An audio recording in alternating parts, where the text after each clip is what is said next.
Hi everyone, how are you doing? Okay, so I wanted to pop on and talk about 5 tips for engaging content, okay, and how to try and choose content that people are more likely to engage in, and at least read, right? And so I'm going to talk about that. So first of all, when you're creating content, you want to have, well, you do want to have different types of content, but I'm not going to include that in, first of all, the tips. What I want you to think about is content, you want a good title, right?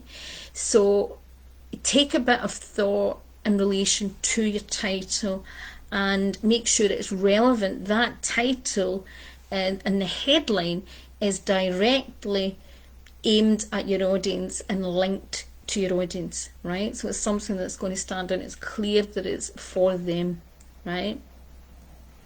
Another thing that you want to make sure is, other than the title, is a good image.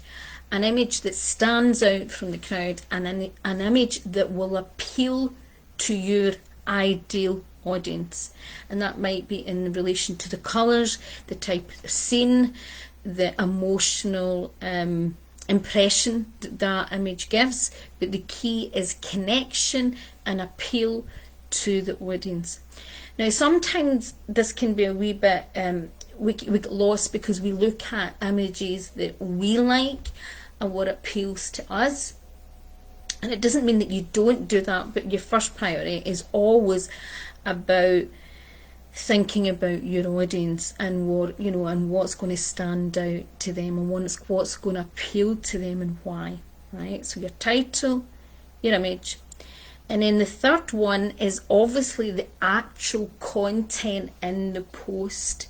So are you just sharing information about something you're selling, or are you just giving, is it just general things, or are you actually giving something very valuable, educational, informative, or insightful in your post?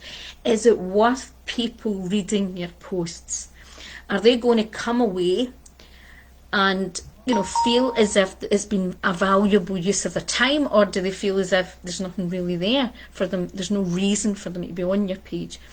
So remember to get engagement and to give people a reason to come to your page and a reason to come back.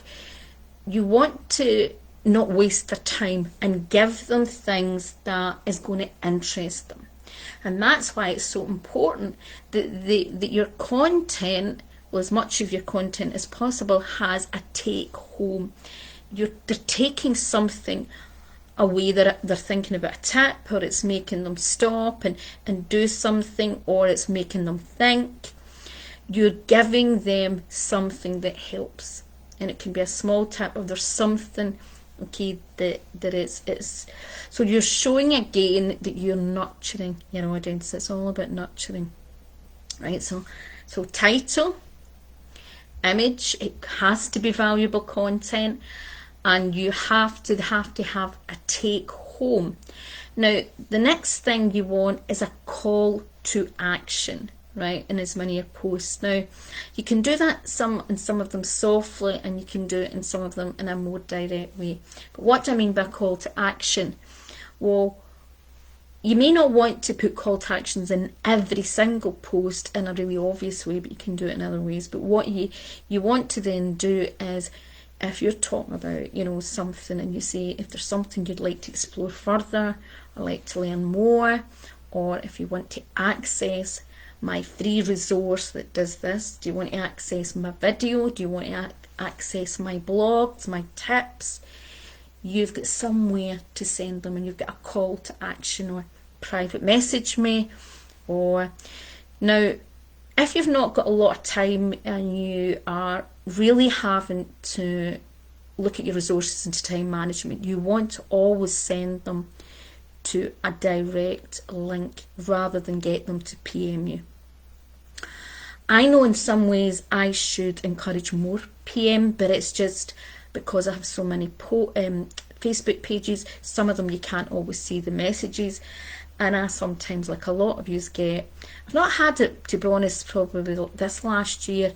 I don't really go on it. I'm probably getting it more on Instagram now, but I used to get lots of messages for people just wasting my time or looking for me to do something for them. I don't get that as much on like my business pages. Sometimes I get it my personal, so that's why I stopped doing some of it, because I used to get that a lot, and I tried to then encourage people mostly to sign up directly for get what? Your lead magnet, right? So that's why it's so important to get your lead magnets out there and to have somewhere or a newsletter or something that's going to send them. So I just thought I would share that. I would share that in this group first, and then I'm going to share it elsewhere. Okay, so have a great day. So that's 5 tips for engaging content. Okay, have a wonderful day. Bye bye everyone.